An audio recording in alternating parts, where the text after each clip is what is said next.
Hello and welcome back to the channel, welcome back to the RDA.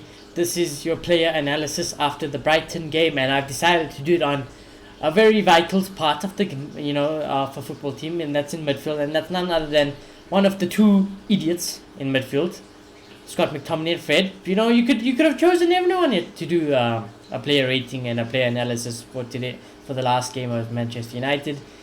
And to be honest with you, wouldn't have been much different, but Scott McTominay stood out for being the worst player on the pitch, and there really wasn't a good player to highlight. I'm tired. I can't remember the last time I could do a player analysis with a positive rating and a positive spin to it, because we haven't played well for a very long time. So we're gonna get into it. So do smash like on the video, do subscribe if you are new. Let me know how you guys are feeling after the Brighton game a day after. I'm still pissed. I think there's major concern about Manchester United's future. Like I said, all the positivity around Ten Hag, about the club, about the new season, popped. Just like that, reality snaps back, and I think United fans, I haven't even seen it's okay. Let's not overreact. It's just the first game of the season. Maybe we'll improve. It's like, no, everyone knows now. It won't improve unless the impossible happens, and let's just say we somehow get 10 players in by tomorrow. It's just not going to improve. Sign De Jong all you want tomorrow. Ain't going to work long term. When I mean long term, I mean we still need more players than De Jong. De Jong alone wouldn't fix all of Manchester United's problems. We need a couple of midfielders. We need a couple of forward players. We need a fullback, maybe even. So there's major problems at Manchester United, and we all know that. But when you look at Scott McTominay, right? I know we're in for Rabiot, and lots of fans are also talking about not wanting Rabiot. Don't get me wrong, my quick opinion on that, Rabiot is better than Scott McTominay. It's not hard to be better than Scott McTominay. Other than that, we could do better, but this is all desperation. Rabiot deal is desperation, and Arnautovic, I don't want him. Why would anyone want him? It's also desperation. It's not part of the plan, It's not the right type of player to bring to Manchester United. But then you look at this, and this is the reality of who plays in our current midfield. Scott McTominay against Brighton played 78 minutes. He basically played 80 minutes though. He was at the 80th minute, and he stayed on the pitch for who knows what reason. Ten Hag kept him on the pitch because he was on a yellow card, which should have been a red regardless. Anyways, it should have been a red. He should have been sent off. I think it would have been even an improvement to play a man down, because he's irrelevant. He's more of a hazard to the team than a positive, So he played 78 minutes, no goals, of course, no assists, of course. Touches, 38 touches for one of two of a midfield pivot in a Manchester United team against Brighton at home. 38 touches. David De Gea had more passes, by the way. We're going to get to his passes. David De Gea had more passes than Scott McTominay against Brighton. Scott McTominay is a midfielder. Let me just remind you. This is a midfield player we're talking about. There we go. 18 out of 27 passes made.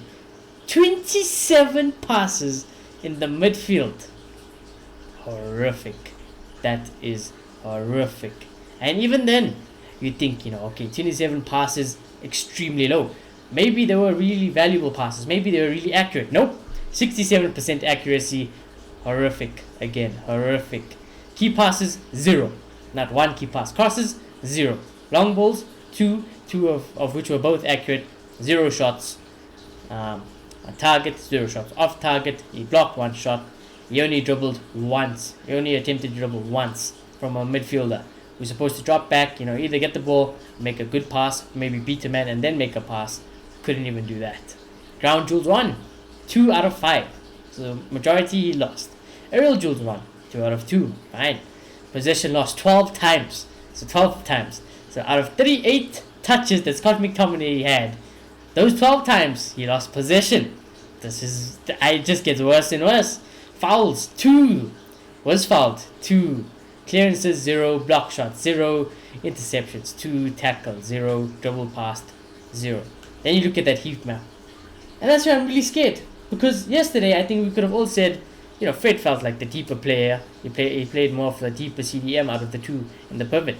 But then you look at Scott McTominay's position there. What is this, dude? There's little blobs here and there. The majority is almost like a centre back there. I'm not too mad. But again, it just doesn't have an effect on the game. He just goes He dips into spaces that are irrelevant. I mean, that heat map shows it there. He just doesn't want the ball. He's just not a footballer. He's not a midfielder. I'm actually so tired of him, chat. I'm so tired of him. You know? And this is where I'm worried. SofaScore gave him a 6.3. You know how low that is for SofaScore. To get a 6.3. Yeah, he had a stinker. Obviously, I gave him a 0. I can't be asked. But we have big problems. And like I said, Scott McTominay was the highlight out of all the big problems. But Fred, problem. Defense, problem. Fullbacks, problem. Going forward, problems. Managing choices, problems. Above the manager, when it comes to the ownership and the board, big problems. So Manchester United's future is not looking good. And it's not the positive start we would have wanted to the season. But yeah, that's Scott McTominay's game by numbers. Ultimately had no effect on the game. As a midfielder, couldn't boss it, couldn't create anything, couldn't do anything defensively, couldn't link the play from defense to attack, can't break the opposition's attack. Basically irrelevant. Was more of a hazard to our team and a bonus towards our opposition, which is something that I would say is not a surprise from Scott McTominay in a Manchester United shirt. But yeah, do let me know what you thought. Do smash like in the video, do subscribe if you are new, and I shall see you all very soon. Goodbye.